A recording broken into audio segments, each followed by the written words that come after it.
되셔 역사하시는 거룩하신 주님, 이 시간도 우리의 마음에 임재하심을 믿습니다. 보혜사 성령께서 충만하게 역사하사 하나님 앞에서 어떻게 살아야 될 것인지를 깨닫게 도와주시고, 내가 생각하는 옳음이 아니라 예수님이 하나님이 기뻐하시는 옳음을 따라가게 하옵소서. 성령 하나님, 이 시간에도 부족한 저희를 붙잡아 주시고 긍휼히 여겨주셔서 주님의 사역에 쓰임받게 하시고 온전히 주님의 거룩한 뜻만이 정연하게 도와주옵소서. 성령님 충만케 하옵소서.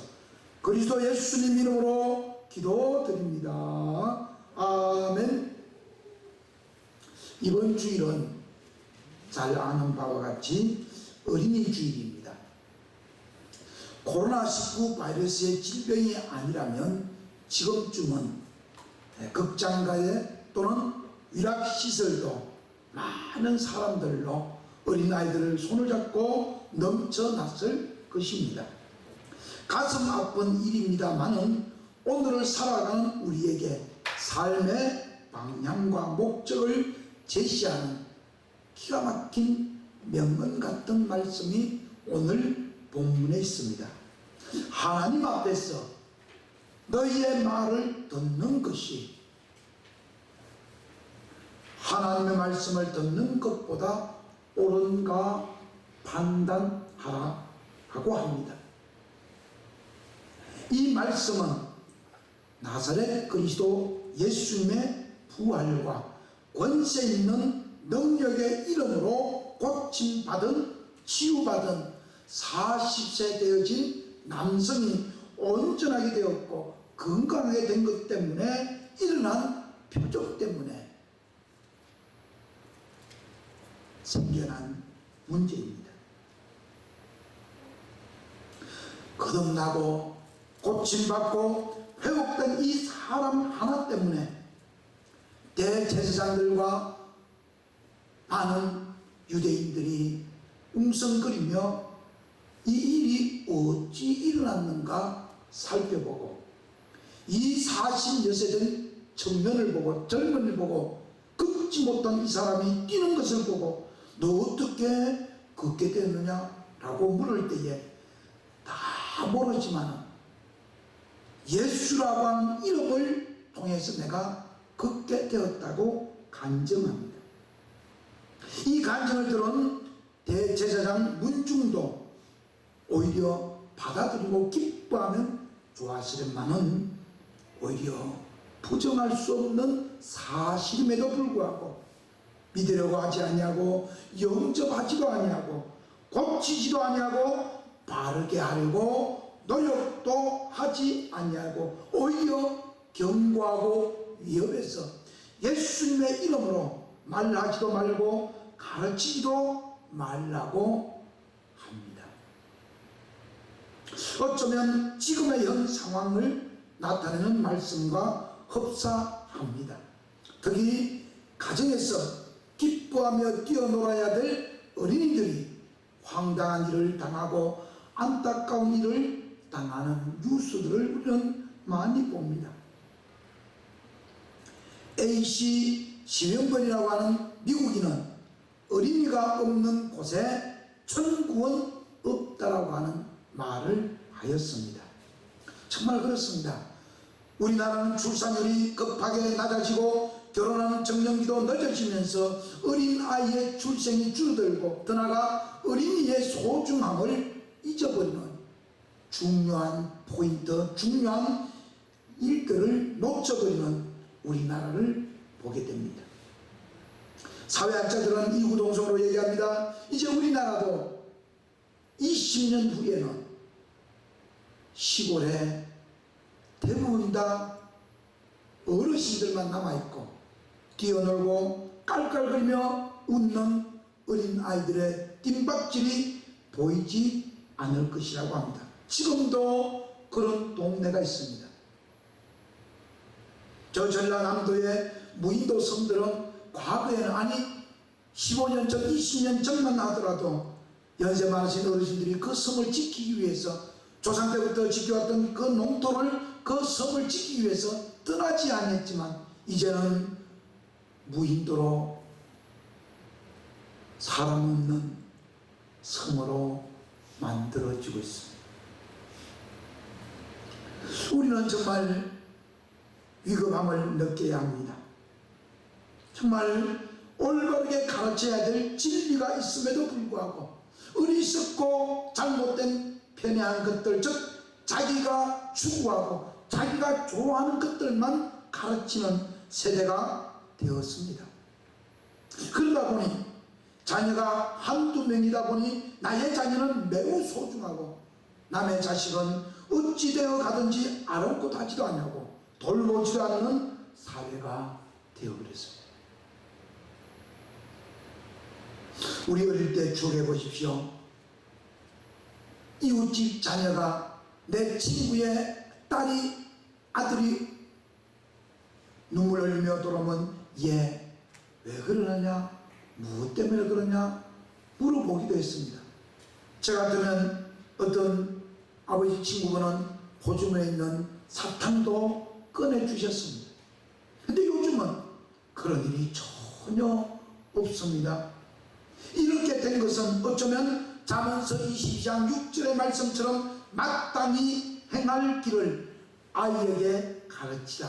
그리하면 늙어도 떠나지 아니하리라.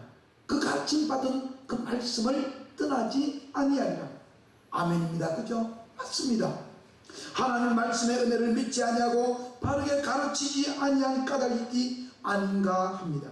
본문에서도 나사렛 그리스도 예수님의 부활로 말미암아 일어난 표적의 사건이 모든 인간에 퍼지지 못하게 그들을 위협하고 이후에는 그 이름 예수님 이름으로 아무에게도 말하지 말게 하자 하고 그들을 불러 경고하여 도무지 예수님의 이름으로 말하지도 말게 하고 가르치지도 말라고 합니다. 종교 지도자들과 기득권을 가진 사람들이 더욱 솔선수범하여 나사렛 그리스도 예수님을 증거하고 영정하고 하나님의 아들의 권세를 인정하고 그 이름으로 나타나는 기적을 선전해야 될 이들이 오히려 증거하는 일을 방해하고 회방하는 걸림돌 되는 모습은 참으로 안타깝습니다. 기독교의 진리와 정신으로 세워진 초등학교와 중학교 그리고 고등학교 심지어 대학교까지도 모든 기독교의 수업이 폐지되고 사라진 지 벌써 16년째 되어갑니다. 여러분,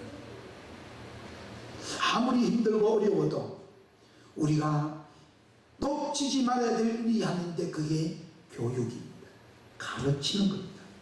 근데 우리의 가르침의 목적은 진리잖아요. 삶의 여정과 삶의 모든 정신, 삶의 기둥이 되는 그리스도 예수님이라고 하는 본질적인 존재자, 절대자 예수님을 우리가 믿고 증거해야 됨에도 불구하고 오히려 그것을 국법에 또는 교육법에 의해서 증거하지 못하고 가르치지도 못하게 합니다. 어린이라고 하지만은 인터넷과 갖가지 오락물들로 말미암아 어린이들의 마음과 정신이 함몰되어 버렸어. 도저히 상상할 수 없는, 아니 우리 어린이들조차도 생각할 수 없는 일들을 현저하게 자행하고 나타내고 일어난 모습들을 우리 뉴스를 벌써 알잖아요. 더 나아가 교육계나 기독교에서도 전혀 이 일에 대해서 알면서도 불구하고 살아가는 삶의 여정이 너무도 각박하니 핑계대기 좋은 코로나라고 하는 바이러스 때문에 그를 관가해버리고 잊어버리고 있습니다. 얼마나 통탄인지 모릅니다. 지금이라도 부족하지만 저는 외치고 싶습니다. 창조론을 각 학교마다 가르쳐야 우리나라가 바르게 선다고 저는 주장을 합니다. 정말 여러분들 한번 생각해 보세요. 예수님의 이름을 부르지 못하게 하고 부활의 증언자, 부활의 증언자로 살아가지 못하게 하는 우리들을 입을 굳게 다물고 있으면 어찌 되겠습니까?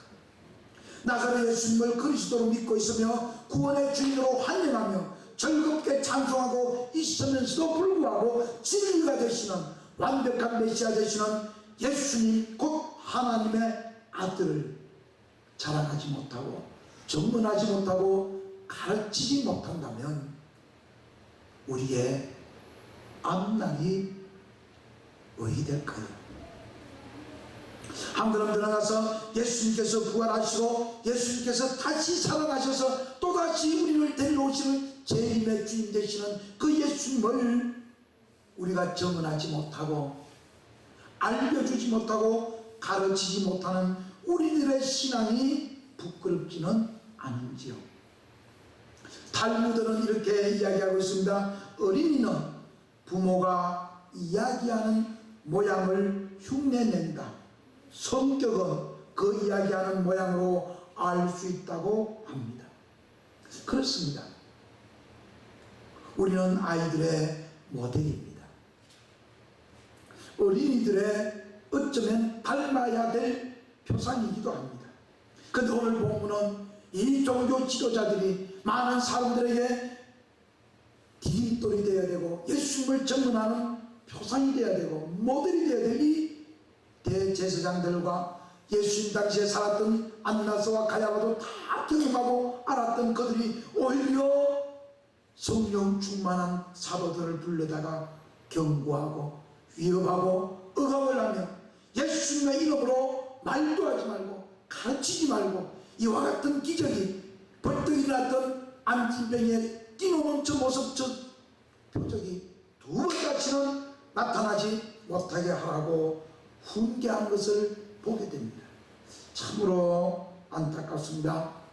우리가 바른 신앙관을 형성하여 성경의 진리의 본을 보이며 잘 가르치며 훈계와 양육을 한다면 희망은 아직도 남아있습니다.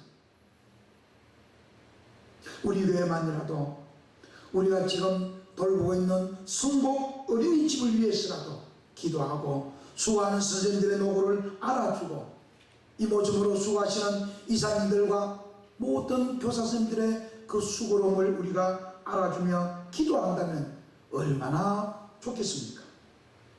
정말 여러분, 우리는 하나님 앞에서 너희 말을 듣는 것이 하나님 말씀 듣는 것보다 옳은가 판단하라고 외칩니다. 그렇습니다. 세상의 교육학자들은 여러 가지 교육 방법을 동원합니다. 내 최고의 교육의 질 좋은 모습은 부모입니다. 아니, 먼저 하나님께로부터 보냄을 받은 저와 여러분들입니다. 자라나는 아이들에게 우리 말 한마디, 자라나는 귀한 새싹들에게 우리가 한번 손 내미는 그 소중한 베품의 일이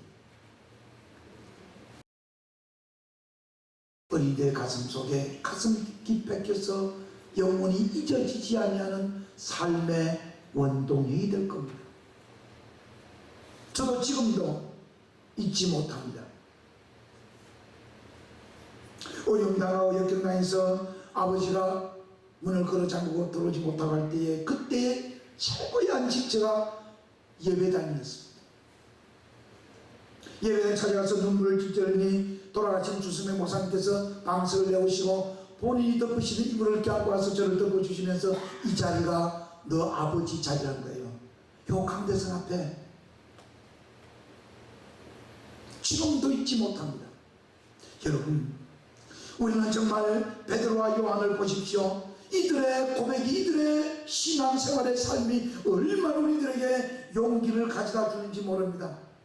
그 안에 들어있는 성령 하나님, 보혜사 하나님께서 사도 베드로와 요한을 강하게 하시고 확고한 믿음을 정건케 하시는 모습을 우리도 한번 닮아서 우리 안에 계시는 보혜사 성령님을 통해서 나의 신앙을, 나의 믿음을, 나의 부활을 나의 저 전능하신 하나님 우편에 앉아 계시는 예수님과 함께 동행함을 증언하는 삶이 되었으면 정말 좋겠습니다. 하나님 앞이라는 이 말은 원어로 고람되오라고 합니다. 고람이란 말은 경련된 모습으로 부동자세로 서 있는 겁니다. 다른 말로 듣는다는 뜻입니다. 대오란 말은 하나님 말이거든요. 하나님 앞에서 지금 경건하게 서서 부동자세로 대통령이 말할 때에, 사령관이 말할 때에, 선생님이 얘기할 때에, 교장선생님이 이야기할 때에 부동자세로 차렷 자세를 12시에 돼가지고 꼼짝도 안 하거든요. 이 고람되오라고 하는 것은 하나님 앞에서라는 뜻인데, 이 말의 뜻은 항상 사고와 생각을, 곧 마음가짐을, 하나님의 눈이 항상 우리를 지켜보고 우리의 말들을 듣고 계시며 우리가 행한 모든 일들을 낱낱이 알고 계신다는 것을 인식하며 살아가는 삶을 보고 하나님 앞 고람되오라고 합니다. 그런데 종교 지도자들은, 이 대제사장들, 문중 사람들은 너무도 잘합니다. 성전에 들어가서 예배를 드리고 경배를 하고 봉물 드리고 태워서 요제도 흔들어서 아름다운 향기로 드리기도 합니다. 그런데 그들은 하나님 앞에서 드린다고는 하지만 결국은 하나님이 보고 계심을 인식하지 못하고 인지하지 못하고 살아가는 맹인과도 같았습니다. 신명기 32장 10절 말씀은 하나님께서 눈동자같이 우리를 보신다고 선포합니다. 여호와께서 그를 황무지에서 짐승에 부리시는 광야에서 만나주시고 호위하시고 보호하시며 자기 눈동자같이 지키셨도다. 할렐루야, 아멘. 하나님이 광야에 살아가는 우리들을 하나님의 눈동자같이 돌보시고 지키신다는 겁니다. 여러분, 우리는 사막 가운데, 황무지 가운데 짐승에 부러지는 사간 사탄의 공중권세 잡은 자들의 삶의 여정과 똑같이 함께 공유하고 있습니다. 이러한 삶의 여정 가운데 우리의 삶의 방식은 무엇이어야 됩니까? 하나님 앞에서 옳은지 그른지 판단하는 믿음을 가져야 합니다. 며칠 전에 유재석 씨하고 조세호 씨라고 하는 두 사람이 나와서 유명한 사람들 초빙에다가 불러다가 퀴즈를 내요. 이런저런 얘기도 하고 퀴즈인데 그 가운데 이 속기사 한 분을 불렀어요. 그분은 여성분인데 아주 타이핑도 잘하고 참 잘해요. 근데 이렇게 얘기합니다. 속기사는 녹음된 것과 지금 변호사와 판사가 또는 법정에서 증인들이 이야기하는 것을 듣고 빠른 시간 내에 그것도 틀림없이 정확하게 타이핑으로 기록을 해야 됩니다. 근데 그 기록 가운데에 숫자나 지명이나 이름이 틀려버리면 판결하는 데에 확 뒤집어지기도 하고 무기징역이 석방되기도 하고 석방될 사람이 무기징역이 된다고 합니다. 그러니 자기 손끝이 얼마나 중요하다는 것을 언제나 인식하고 자각하면서 산다는 거예요.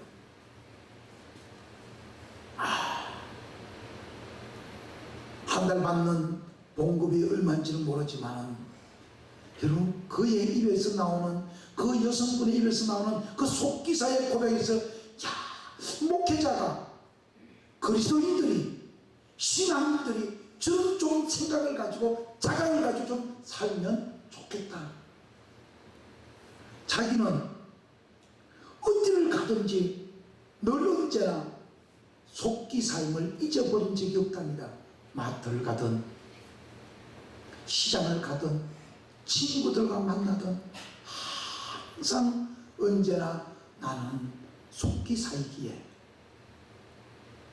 정확하게 듣고 정확하게 기록하고 정확하게 전달해야 될 3대 의무가 있다는 겁니다.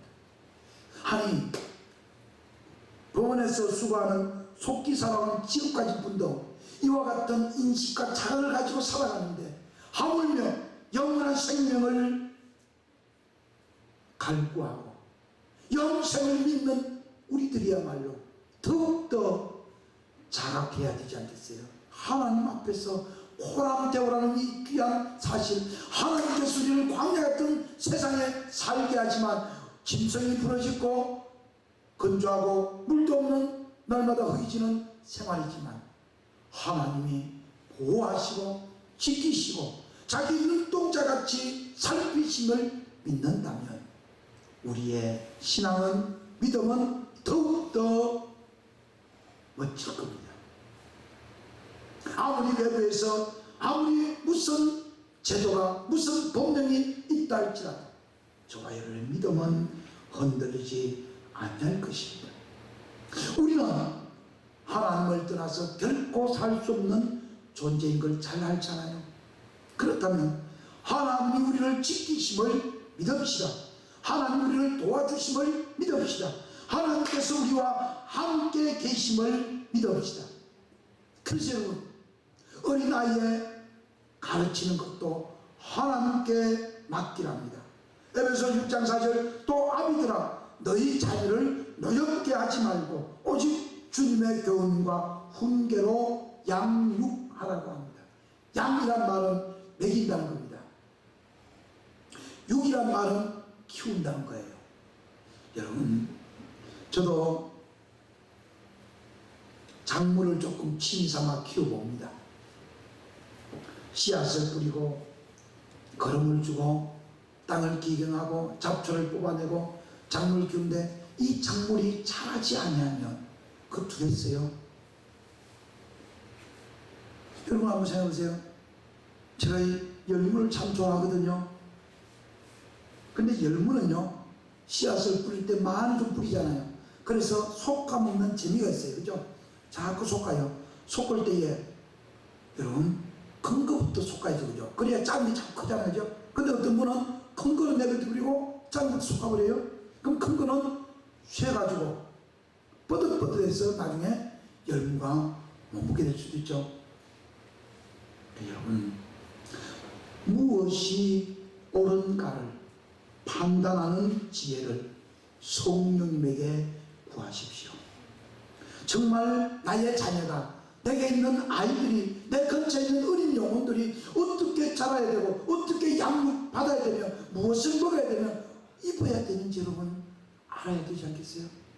그러려면 하나님께서 우리를 호위하시고 만나주시고 보호하시고 자기 눈동자같이 지키심을 인정하지 않냐고 믿지 못하다면 어떻게 어린 영혼들을, 아니 어떻게 우리의 믿음을 보존할 수 있겠습니까? 우리는 보고 들은 것을 말할 수 있어야 합니다.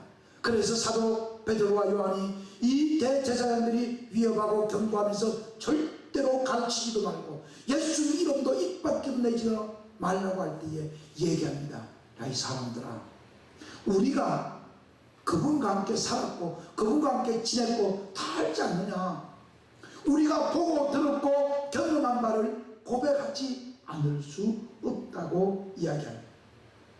그래서 베드로는 부활하신 예수님을 믿고 내게는 은과 금이 없지만 나사렛 예수님 이름으로 명하노니 일어나 걸어라.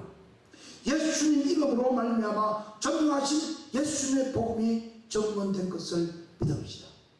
우리도 그렇습니다. 지금 그렇습니다. 지금이 공부도 그죠? 앞날도 모두가 다 걸림돌밖에 없습니다. 나로 말미암아 전능하신 예수님의 복음의 능력이 걸림돌이 된다면, 표적이, 기적이 나타나는 그 일에 우리가 방해가 된다면 과감하게 떨쳐버리고 정말 디딤돌이 될 수 있는 방향으로 바꿔야 되지 않겠습니까? 만약에 대제사장들과 같이, 종교 지도자들과 같이 복음을 전하는데, 말씀을 전하는데, 부활의 소식을 전거하는데 걸림돌이 된다면 아마 어쩌면 우리의 앞날 영원한 생명은 보장 못할 것입니다. 우리가 믿는 그리스도 예수님을 우리들에게 종교인이 되지 말고 신앙인이 될 것을 강력하게 요구하는 말씀이 마태복음 10장에 있습니다. 마태복음 10장 32절로 33절에 이렇게 우리에게 경고합니다. 누구든지 사람 앞에서 나를 시인하면 나도 하늘에 계신 내 아버지 앞에서 그를 시인할 것이요. 33절, 누구든지 사람 앞에서 나를 부인하면 나도 그 사람을 하늘에 계신 내 아버지 앞에서 부인하리라. 아멘. 여러분, 하나님 앞에서 어떤 것이 옳은지 알아야 되지 않겠어요? 나 예수님 믿어요. 나 목사입니다. 쉽지 않죠, 그죠? 손해도 봐야 돼요. 아니, 요즘 같으면 교회 다닌다고 얘기도 잘 못해요. 그 코로나가 하필이면 생긴다고 하는 장소가 오늘도 아침에 새벽에 뉴스가 어딘지 보니까 아이고 무슨 지역에 교회에서 또 감염됐대요. 그러다 보니까 나 교인이라고, 나 예수님 믿는다고, 나 부활의 주님이 내 주님이라고, 내 주인이라고 깜짝도 못해요. 예수님을 믿을 때는 이런 은혜가, 이런 은사가, 이런 복을 내가 받았습니다, 그 얘기를 못해요. 여러분, 누구든지 사람 앞에서 우리를 구원하신 나 대신 십자가 매달려 돌아가신 어린 양 대신 예수님을 시인하면 그분이 내 구주이고 그분이 내 생명이고 그분이 내 전부고 그분이 내 영원한 보장이 된다고 증거하지 못하면 우리가 훗날 하나님 앞에 가서 그분이 우리를 증언해 주겠냐 그 말입니다. 여러분, 다음 말씀은 우리를 더욱더 곤란하게 합니다. 이에 예수님께서 제자들에게 이르시되 아무든지 나를 따라오려거든 자기를 부인하고 자기 십자가를 지고 나를 쫓을 것이니라. 아멘. 이건 시인하는 것보다가 오히려 자기를 부인하고 다 내건져버리고 없애버리고 자기를 사라지게 해버리고 예수님만 바라보고 십자가만 지고 예수님만 쫓아가라고 하니 이게 되는 거예요.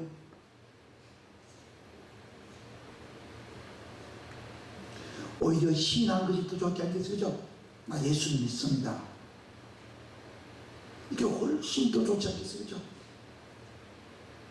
나를 내려놓고 내 자존심도 내 마음도 내 계획도 내 모든 것들도 다 부인하고 자기를 부인하고 자기 십자가를 지고 예수님을 쫓아가는 그게 더 쉽겠어요? 아니면 예수님 믿으세요. 나 예수 믿는 사람이에요. 나 어느 교회 목사예요. 그건 낫지 않겠어요? 그죠? 근데 우리는 그것조차도 못하지 않습니까? 우리 예수님은 우리들의 주님으로 우리에게 요구하시는 것은 믿는 자가 되라는 것이지 아는 자가 되라는 것이 아니었습니다.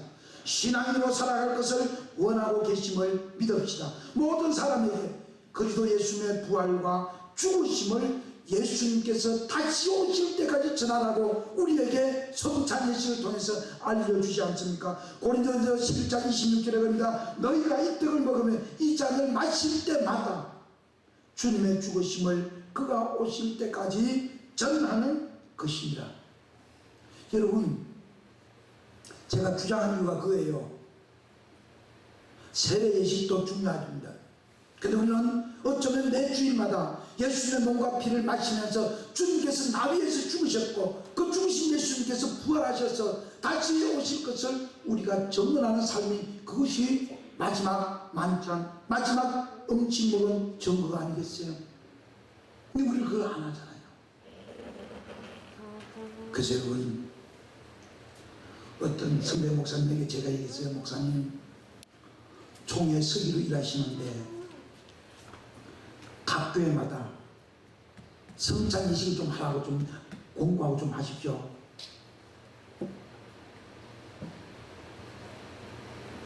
그분이 뭐라고 하는지 알아요? 남 목사, 나 자신도 그 예수님의 몸과 피를 마셨으면 그 예수님을 증언해야 되는데, 나타내야 되는데 나 자신도 못하는데 왜 그를 전국교회에다가 하라고 할 수 있겠냐 그 말이에요. 그래서 여러분, 솔직히 이제서 얘기하는 건데,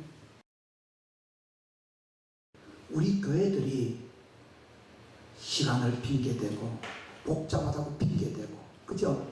우리 장로들 숫자가 많아서, 교인들이 많아서 못하는 그 성례전 성찬 예식, 그 이유가 뭐냐면 그걸 받아 먹고 나누었으면 주님이 죽으셨고 다시 오심을 간증해야 되잖아요. 근데 그것이 싫은 거예요. 아니, 할 수가 없는 겁니다. 우리들이 생활하면서 잊지 않고 기여해야 할 말씀이 얼마나 많은 것들이 많아요. 그죠? 너무도 많아요. 근데 여러분, 예수님이 우리 위해서 죽으시고 다시 부활하시고 다시 오실 것을, 죽은 자 가운데서 살아나신 것을 우리가 만찬을 통해서, 성례전 성찬 예식을 통해서 우리가 간증하고 증언해야 되지 아니하겠냐 그 말이에요. 한 걸음 더 나가서 마태복음 18장 3절로 5절 말씀은 어린 아이를 영접하면 예수님 영접한 거랍니다. 우리 교동문 했잖아요, 그죠? 우리 주님이 그럽니다. 어린 아이들과 같이 되지 않으면 결단코 천국에 들어가지 못하려. 근데 그 앞절에 봅니다. 돌이켜. 이 돌이키라는 그 말은 하마르티아라는 말이에요. 헬라어로. 죄악의 길로 가든 사망의 길로 가든 사람들이 빛을 향해서, 천국을 향해서, 구원을 향해서, 영생에서 돌아서는 걸 보고 돌이킨단 말이에요. 이게 하마르티아예요. 다른 말로 하면 화살이 저 관역을 향해서 날아가야 되는데 그 관역에 향해서 날아가는 엉뚱한 관역 가는 것을, 그 화살을 돌려서 명확하게 목표와 목적을 향해서 관역에서 쏘는 거예요. 그걸 돌이키는 거예요. 우리의 삶의 목적이 뭐예요? 구원이 아니겠습니까? 영생이 아니겠습니까? 예수님의 부활이 아니겠습니까? 근데 어찌해서 우리들이 무엇이 두려워서 예수님의 부활을 증언하지 못하고 예수님 이름으로 가르치고 대접하고 봉사하고 충성해야 될 일들을 왜 감당하지 못하는 겁니다. 4절입니다. 그러므로 누구든지 이 어린 아이와 같이 자기를 낮추는 사람이 천국에서 큰 자냐. 또 누구든지 내 이름으로 이런 어린 아이 하나를 영접하면 곧 나를 영접함이니. 할렐루야. 요즘 아이들 얼마나 영악해요. 좀 기가 막혀요. 말도 못해요. 하지만 우리는 예수님을 영접하듯이 어린 아이들을 잘 돌보고 어린 영혼들을 위하여 기도하고 그들의 안위를 보살펴야 할 것입니다. 예수님을 거역하지 아니하고 영접하는 사람은 예수님께서 행한 일들도 인정하고 선전하고 나팔을 붑니다. 본문 말씀 다시 한번 경청해 봅시다. 사도행전 4장 17절 21절입니다. 이것이 민간에 더 퍼지지 못하게 그들을 위협하여 이후에는 이 이름으로 아무에게도 말하지 말게 하자 하고, 그래서 회의를 한 거예요. 그래서 그들을 불러 경고하고 도무지 예수님의 이름으로 말하지도 말고 가르치지도 말라 하니 베드로와 사도가 요한이 외쳐 일어나 아니 하나님 앞에서 너희 말 듣는 것하고 하나님 말씀 듣는 것하고 어느 것이 옳은지를 판단하는 거죠. 구원받는 것은 어려운 것 아닙니다. 하나님이 기뻐하시는 옳음을 찾아가는 길입니다. 옳음은 바름과 정직이 합성합니다. 옳다는 말은 바르다, 곱다, 그리고 그것이 진리라는 뜻, 정직이라는 말과 합성입니다. 그래서 우리는 보고 들은 것을 말하지 아니할 수 없다 하니 관리들이 백성들 때문에 그들을 어떻게 처벌할지 그걸 찾지도 못해. 그러면서도 이들을 뭐라고 얘기하는 거예요? 얼마나 부끄러워요. 그래서 여러분, 우리 다시 한번 일어섭시다. 성복교회 교인은 우리들도 확실하고 분명한 믿음을 예수님의 이름으로 가지고 예수님의 이름에 있음을 믿고 살아갑시다. 그의 이름은 능력이 되고 그의 이름은 힘이 되고 그의 이름은 위로가 되고 그의 이름은 고침이 되고 그의 이름은 영생이 되는 것을 믿읍시다. 그래서 오늘도 정말 모든 사람들이 하나님께 영광 돌리신 그 놀라운 표적 앞에 있는 것처럼 우리들도 부활하신 예수님을 증언하며 예수님 이름으로 기도하며 간구하며 찬송하며 경배하며 예배드림으로 모든 사람들에게 믿음의 사람이라고 칭송받고 간증인으로 살아가는 신앙생활하는 신앙인 예수님 자녀 제자 되시기를 예수님 이름으로 축복합니다. 아멘. 은혜가 풍성하시고 자비가 무한하신 우리 아버지 하나님, 우리를 불쌍히 긍휼히 여겨 주옵시고 자비를 더하여 주옵소서. 하나님, 우리의 흐르는 눈물을 닦아주시고 우리의 가슴 아픈 것을 위로하여 주시고 정말 믿음 없음을 불쌍히 여겨 주셔서 부활하신 주님을 만나고 경험하고 체험하여 영원히 우리와 함께 계시는 보혜사 성령님과 함께 살면서 예수님의 죽으심과 다시 오심을 증언하고 간증하는 표적을 행하는 기적을 나타내는 영광 돌리는 생이 되도록 성령님 우리를 보살펴 주시고 은혜 내려 주시옵소서. 특별히 어린 영혼들에게 복을 더하여 주시사 말씀을 가르침받을 수 있도록 기회를 주시고 성경을 배울 수 있는 은혜를 베풀어 주옵소서. 주님, 우리와 함께 영원히 계셔 주시고 영존의 자비를 영원하신 사랑을 베풀어 주시기를 전능하신 그리스도 예수님 이름으로 간절히 기도드립니다. 아멘. 내게 복을 주시고 너를 지키시기를 원하며 여호와는 그의 얼굴을 내게로 비추사 은혜 베푸시기를 원하며 여호와는 그 얼굴을 내게로 향하여 드사 평강 주시기를 원하노라. 아멘.